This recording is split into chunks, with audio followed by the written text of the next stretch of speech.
So Eric has his first rack of letters. He has DEIILNO. There's a lot of options on this turn. I might play something like iodine or iodine.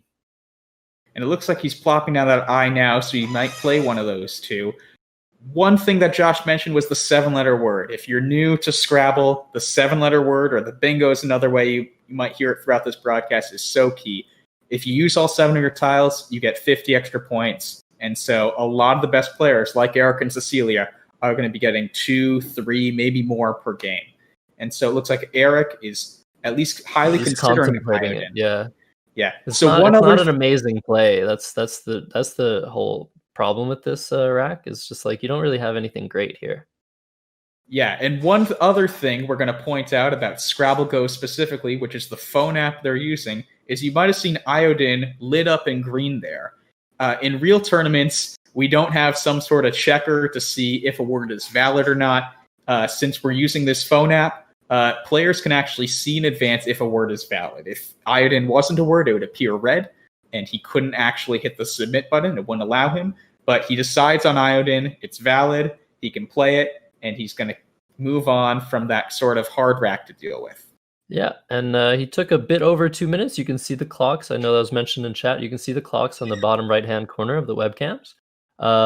2 minutes for a 20-minute game is a bit much. You're looking to spend more, maybe around 1 minute per turn on average, maybe a bit more than that. 2 minutes is a bit much since most games last 11, 12 games apiece. 11 to 12 moves apiece. So yeah, we'll see Eric probably trying to speed up a little bit later to save himself time later on. Yeah, that's definitely going to be something we need to monitor. And so for Cecilia, who doesn't have one of those key E's that you can put after iodine, like Eric had after he made the play, she's probably going to have to also settle for something that isn't great. But she can do one parallel play that looks among Quackle's top choices. And I definitely think this would be the route I would go, of playing rump, making MI and PO as well. Yeah, I'm pretty sure if there was a little bit more simulation done, that play would pop to the top of the engine's recommendations. Rumpus is an obscure 6-letter word. It gets rid of your S. Not really looking to do that so early on. Early on, a lot of top players they're racing for that first 7-letter word, so you get that 50-point bonus. So let's see what Eric has. He has another nicely balanced rack. I'm not seeing anything immediately that he might have there, but he's going to be able to at least do something. Yeah, so it looks like he might play Revile or Relive or something. Oh, he takes it back, but the rump hook takes the front hook of T, which I'm guessing most people have that in their minds these days. Yep. So that he could go the trump route, but it looks like it's going to score more points this turn to play a 6-letter word starting at the triple word score, ending in an E to make R-E, Ray, the musical note. And so it looks like he's thinking about it at least. He's pondering. Let's see. Yeah, interestingly, so you can see the top option scores 1 more point, 33 points. Eviler, that hooks iodine. Normally, when you're looking at plays, if you have a double word score versus a triple word score, you're normally gonna think to use the triple word score, because it usually scores more points. But here it actually scores 1 more to hook the E onto iodine. So that's interesting. Let's see if he sees that. So he's trying a couple more things. He tried velite. That's not a word. I think it's good with an S, but Yes. Velites is a word, but not velite. Luckily, it didn't let him play the phony word. But now he sees it. As I was saying, it actually scores 1 more point. Yeah, and so one other thing. So we on our screen can see the remaining tiles via Quackle, the computer AI system that can evaluate Scrabble moves that a lot of experts use. Eric just popped out within Scrabble GO their tile bag. And so that's what the players have access to. And so you might see both tile bags throughout this. It just means the players are specifically looking at the tile bags. All right, so yeah, he's played Relive and Iodine. Those are 2 common words. We might not see that many common words nearing the future. But oh wow, so quick. This is going So to score a quick. lot of points. Yeah, Superized for 94 points. She was just waiting for that E or an L in a different spot for the obscure Brulzes. But Superized, 94 points. She's going to take a really nice lead. She has a lot of time left compared to Eric. She's already up on the clock. So Eric's going to have to deal with that. He'll have a response. He has tritone in multiple spots, it looks like, including this awesome one that makes 5 underlaps. So he doesn't even need the trump hook here. He can just use all those handy 2-letter words to get a lot of points. But look at what's going to happen here with Cecilia. Look at this.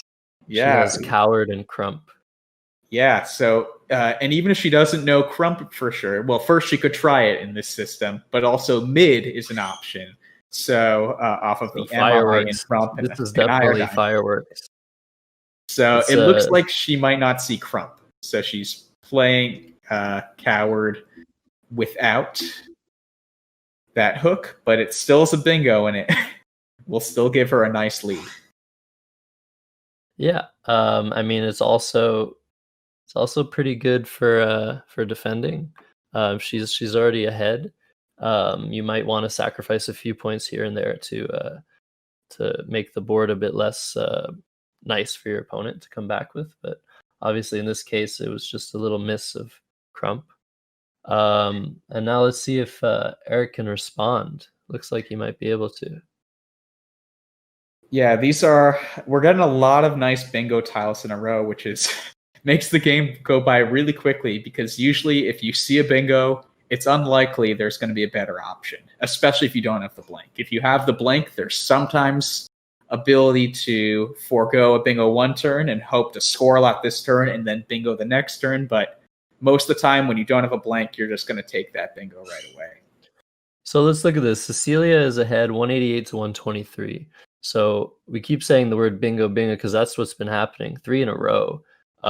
And Eric's going to need to probably find another bingo at some point in the future if he's going to be able to come back into this game.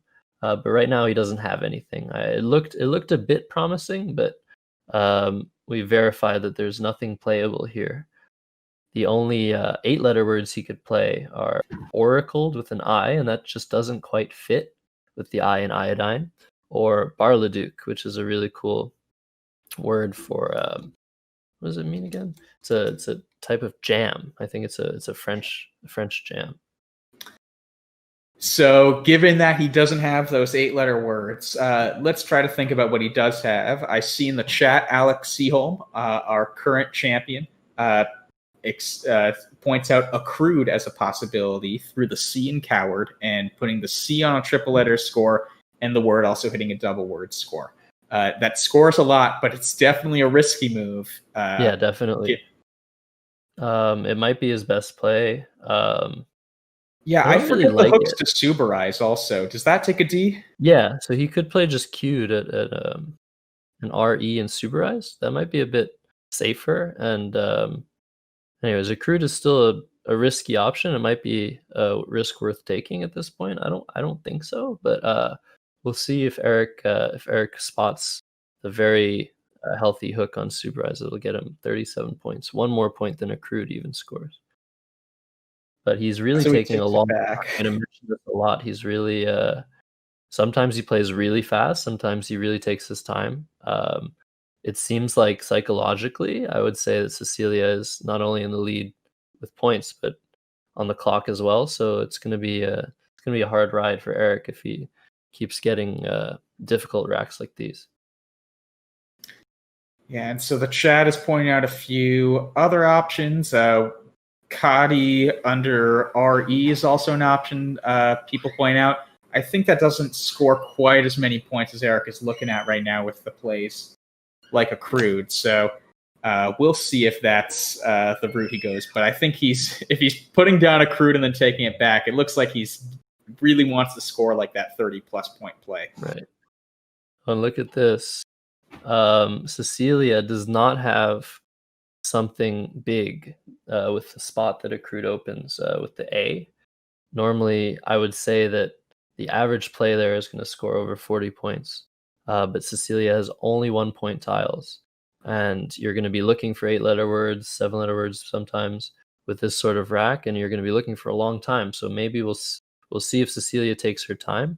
It appears like she's writing down the rack, which is if you're a more visual player, that might really help with you trying to find words with your tiles. Unfortunately, as we can see with the options, there's nothing she can do, and it might eat a lot of time for her, and that might give Eric the opportunity to take back this game. Yeah, so we'll definitely see, but she's gonna spend a bit of time. It's good to always do your due diligence, make sure you aren't missing that key bingo that could swing the game for you. So if you notice, we were talking about Quackle earlier. Right now, Quackle automatically spits out plays based on a predetermined algorithm based on the points you score this turn and how valuable the letters are that you leave. We're going to maybe sometimes veer a bit away from it if we think the specific situation of just how the board looks and stuff might need to also be a consideration. So in this instance, for me, I know that even though plays like Odin and Talon score a bit more and keep a nice leave, I'm going to be pretty nervous about that spot Eric opened up, and I will probably block that ahead of plays for a few more points or a bit more equity often. Yeah, well, those plays do block that spot, actually. They play through the A. Oh, my bad. Yes, you're right. But it's true what you're saying about some of the options being way too daredevilish for our tastes as human beings. As like in chess, the engines have revolutionized the game, but a lot of the options that they consider are not very human. So yeah, it's interesting. Someone suggested, Chris Schneider suggested Tonlet and TA. That gets rid of a lot of the nice tiles on the rack, but it scores pretty well. I would actually play something like Oten or Talon, but it looks like she's opting to play a few fewer tiles. I'm not sure if she's going to play that. She might be just considering it. The thing here, it's sort of with the iodine rack, it's sort of the same thing that I'm seeing. You're not sure if you want to play only a few tiles or even exchange tiles. I mean, you don't want to exchange tiles here, but with the iodine play, it was interesting. A suggestion was exchanging tiles and just keeping a better leave. And leaves are almost as important as points in Scrabble. And so it looks like she's really trying to take an insurmountable lead by scoring another bingo very soon. That's why she's playing a lot. Yeah, one thing that plays going up from the triple there did instead of through the triple like Odin is it makes it really hard to bingo on that part of the board at this point. The L especially doesn't take, well, actually, you can't even fit 7 contiguous letters before you hit a crude now. But if you made a play like Odin, you could actually get a bingo, an 8-letter word ending in O. And it seems unlikely, but if you're towards the end of the game and you realize you have to block something like here into or something, it's really annoying to deal with something like that. So yeah, and you'll notice if you're a beginner player or even if you're an intermediate player, these experts, they really use the board geometry very, very well. They really know what space is being open, what space is being closed, what they really want to do. Eric, in his position, he wants to leave space open so he can possibly get a bingo down very soon. Cecilia is trying to close down some spots because she's ahead, but she's trying not to box herself in. So he's trying a couple things here. He had Zag down. He's trying pertaining to Gaza. That's unfortunately a proper noun. But I think he was thinking of the word Gazar. But Zag here looks to be a decent option. Once again, you might look at this rack and be like, oh, there must be something. But again, as we can see, Quackle is telling us there's nothing playable here. It's just so amazing that like these computers can just figure this out in an instant while we're just racking our brains for minutes on end. Yeah. Luckily, I was going to say, thing about Scrabble sometimes is you're playing not only on your time, you're playing on your opponent's time, you're thinking on your opponent's time. And since Cecilia took a little bit of time in her last play, Eric had the chance to regroup and recollect his thoughts to try to see what he's going to do next. Yeah, and so with him playing Zag now, was trying to gear up closer to bingo. He drew 2 constants, so it looks like he'll need to spend another turn probably cleaning up his rack a bit before he can go that direction. But in the meantime, Cecilia is also getting closer to a bingo. Josh, are you going to be looking at that sort of U next to accrued with that M this turn maybe, or are you going to be looking at a different spot on the board? Oh yeah, I think it's pretty. If there's no 8-letter word, like I'm seeing numerate with an R. If there's no 8-letter word, I'm definitely looking to try and score as many points as possible here and maintain my lead. But sometimes in these positions, you play something like lot, and you're like, oh, I have such a great lead. I'm gonna bingo next turn, and then you don't. It sort of puts you into this like continuous cycle, this vicious cycle of just trying to bingo the next turn and the next turn, and sometimes you just have to give up, especially when you're in the lead. So we'll see what Cecilia does here. I like the plug by NASPA Scrabble in the chat. As we were saying, this is a charity tournament. All of the proceeds are going to all the prize money is going to 2 charities: Dolly Parton's Imagination Library and the NASPA Foundation for Youth Literacy. And yeah, just visit those websites, see what they do, and donate if you can. Yeah, these are great charities, and we really appreciate the players taking their time for this tournament to help promote literacy in the U.S. and I guess actually North America. Yeah, we're really excited to see this sort of cooperation in that way. One other thing, so I mentioned the U as a possible place next to accrued for the M. That actually doesn't really have any triple options, unfortunately, this turn. So as the AI engine Quackle is suggesting, she might go above Super Ice and Tritone, which she's putting down now, to make a play like Name. And a really interesting thing here, she chose something like Name over Mate, probably because Mutt takes an S in front of it, whereas Nut doesn't take any sort of front hook. No T-Nut or anything like that for crossword fans. So she's going to play Name, making a whole lot of overlaps as well, and score some points, but also not create extra bingo lanes. And with like a 50-plus point lead, that's probably a good call. Absolutely. That's something you're going to see a lot here in this tournament. These top players, they're making very small adjustments to plays just so that they fit the ideas that they're trying to execute. So as we were saying, Mutt, if she played Mutt and Mate, Eric would be able to hook an S and play Smut and play a 7-letter word, whereas now, as we were talking about restriction, there's really not much to be done in terms of bingos in the top of the board anymore. So that's a very nice play by Cecilia. Yeah, and one other thing to monitor as Eric is considering DAC is that Eric just made a short play playing off 2 letters after Zag. If I'm playing against Eric in that sort of situation, to me that's going to signal Eric is trying to groom his rack right now and gear up for a bingo. And that's probably what Cecilia is thinking too right now. Absolutely. And so she's not going to give him that much opportunity to do that. Yeah, he has to start getting worried. Things are getting closed. Even with his play of Doc, he's closing down parts of the board. But if I were Cecilia and I was ahead almost 60 points, I would be pretty sure that Eric's game plan is to get a bingo. So I'd be doing a lot of things to prevent that. So yeah, I think Eric knows that Doc is sort of not great play for the. He's trying disc ball. Does it look like? Yeah, disc ball. What a good phony try.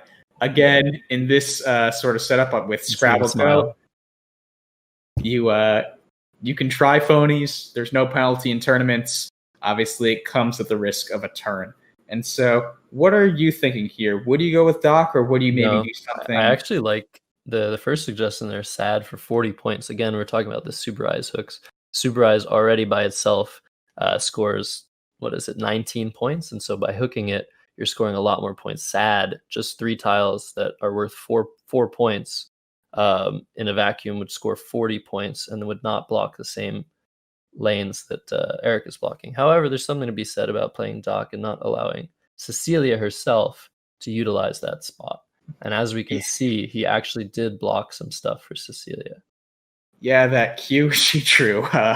that could have had some nice opportunities for her there. I guess one other thing to keep in mind is if Eric played sad, he wouldn't be holding that S anymore for that GID play he created. So that's one other thing you always have to think about in these Scrabble games. What am I opening up by making a play, and do I have opportunity to cash in on that if my opponent can't immediately? So that might have been part of the reason why I considered Doc over Sad, but we'll see if that proves to be valuable or not in the next few turns. Absolutely. And once again, if you're looking to improve rapidly at Scrabble, just visit scrabble.zone/info, and you'll learn a lot of very useful skills. So let's see. Yeah, now that Cecilia's best plays were blocked, not really sure what the idea is here. There's probably something I'm missing, but QU words were blocked. That's what we were talking about. But it looks like she'll score decently with her Q anyway, and still maintain a nice lead. Yeah, it's interesting. So Quackle's top suggestion here was just even keeping the QU, because the Q and the U together actually can be really good. Separately, they're not that great, but together they're a match made in heaven. So it definitely is an interesting idea, but she's right now leaning towards playing off the Q. I think both are pretty reasonable here. It's just kind of often like a preference thing. I know I would probably prefer to keep the QU, but I understand playing and just getting rid of it now, moving on, and continuing to increase the lead. Definitely. I'm personally guilty of keeping the QU way too often.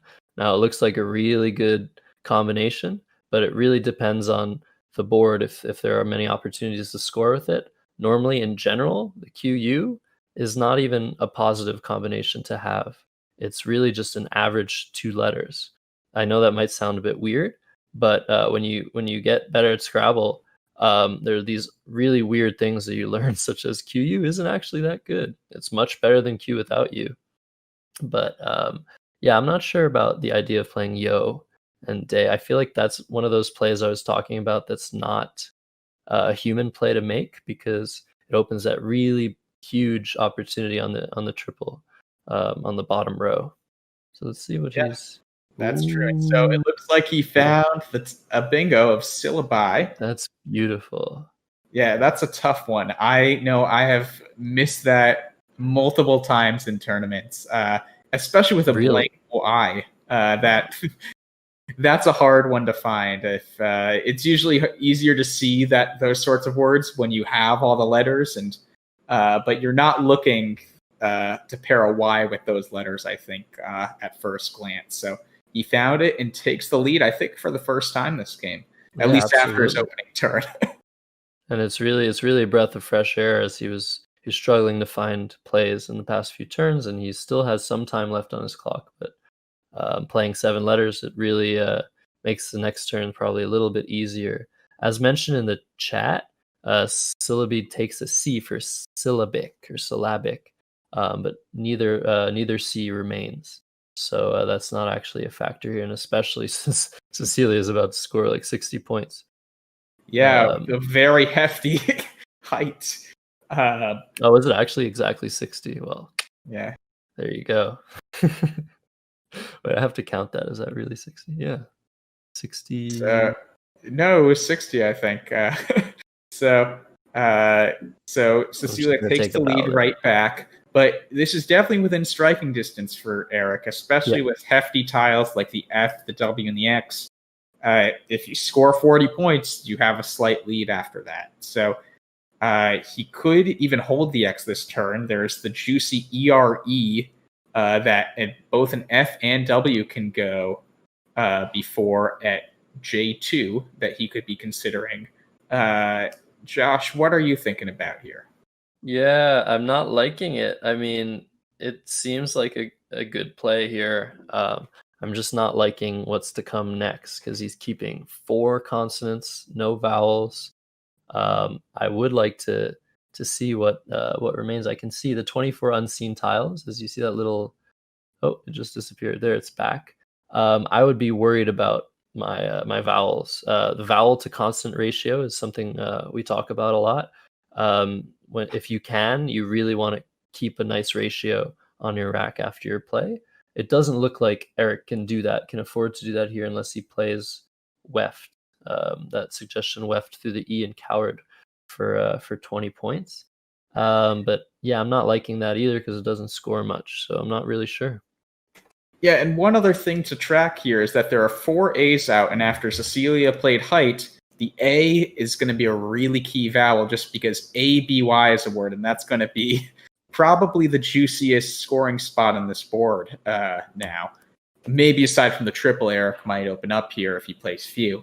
So the A's are going to be key towards the end of this game. That will definitely... And the other thing there is, if you only play a 3-letter word, making 3 other 3-letter words after AH, BY, and IT, you could be opening up an S lane onto the triple. So that spot is probably... yeah, it's a big spot. And now he's actually creating a new one. So we'll monitor the A's left. That will likely determine a lot of how the rest of this game unfolds. Oh, this is really good for Cecilia here. Yeah, she can now play the word haven for a lot of points on top of few, and that's one of the other things I wasn't liking about that play. Just opening that triple word willy-nilly could get you in some trouble. This is going to score a lot of points. Height scored a lot of points. We're going to have to see some immense, fantastic comeback action from Eric, but I don't really believe it at this point. What do you think? Yeah, one thing I would monitor here is the hooks. Since we're getting close to the end of the game, you could even consider, if the hooks aren't out, of just playing have there, because you have the N and the S. I think there is an S remaining still. Oh, and there's N's as well, so that isn't worth it this time. So scratch that. But nice idea. Nice idea. But hang or haven are definitely possible. Oh, it looks like she might be going gutsy and playing hag, with possibly going for that S lane that we just talked about. If she does that, that will be an awesome idea. Wow. I love this style of play. It's so cool. So she decided to go for a few fewer points to set up her S possibility. Man, she's so basically cool. asking Eric, "What you got? What you got, man? Can you handle this?" And look at this. If you look at her rack, she's drawn invents, and that's just gonna end the game. Then and there. Awesome. And that's the benefit of a play like hag. It seems counterintuitive to open such a big spot with hags, but if you're able to, and we're saying this word, if you're able to use that spot next turn, there's almost no way for your opponent to come back since you're scoring so many points. And look at it. It's coming down, and that's going to be it after this game. I don't see any way for Eric to come back after this. What an interesting sequence of events. But like we said, that spot determined the game, essentially. Like you said, you can take all the credit, Morris. I have nothing to do with this. I would play Haven in a heartbeat. But hey, I'm not up here on the stage. And she's just drawn another blank. So it'll be tough for Eric to come back here. I think one other thing that she could have even been thinking there is, with so many ace out, she saw that was the most dangerous spot on the board, probably, given how likely it was Eric could have had an A at that point. So I think there was probably a lot of layered thinking she probably went through that we didn't even give enough credit to her for at the time. But I give full credit. I give full credit for her having thought of a lot more things than us. So invents, and Eric is just like, he can't do anything. He's just like, okay, that's it. And the funny thing is, he played the word jingo. You might think that he's setting up another spot to play an S, but jingos is not a word. It takes the ES only. So there's not even that spot left for him. He does have some really nice scoring tiles, and there still is some few tiles left in the bag. I think I'm not. If we could get the tiles remaining, that would be great. Actually, if we could flip to that screen. Yeah. Okay. Oh, so it looks like there's exactly 7. So Cecilia's got this locked up. Eric can't really make enough of a counterplay here. Well, that's actually the interesting thing. So if Eric did draw into a bingo after jingo, I think he actually would have won the game. because he would have scored a decent amount of points and he would have gotten all the letters from Cecilia's rack. So that might have come down to that, but in this position, there's nothing to be done. He's just gonna. It looks like he's just gonna play pot C. Okay, that's a really good play actually.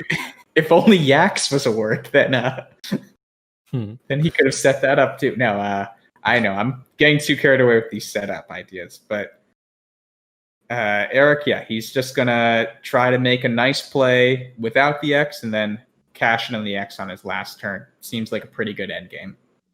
Yeah, definitely. I think it might have been slightly better to play pot C just because he gets AXE over the E in invents for 26 Nice. points, and that's kind of hard to block.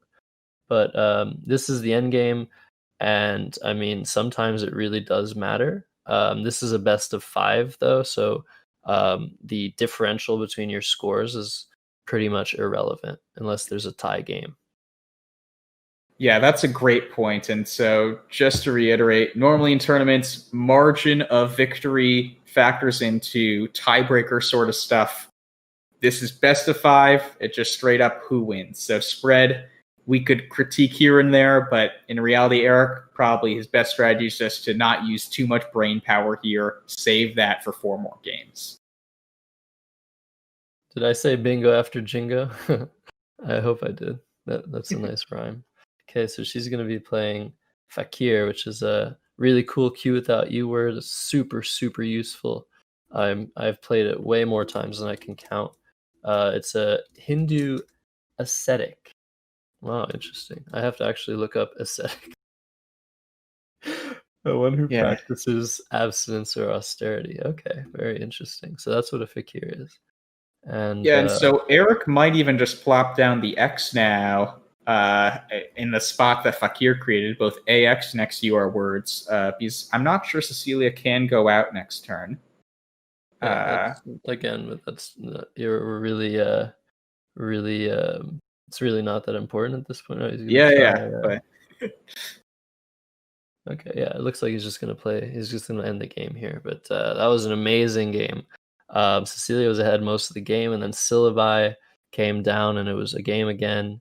But Cecilia just scored, and boom, invents to win.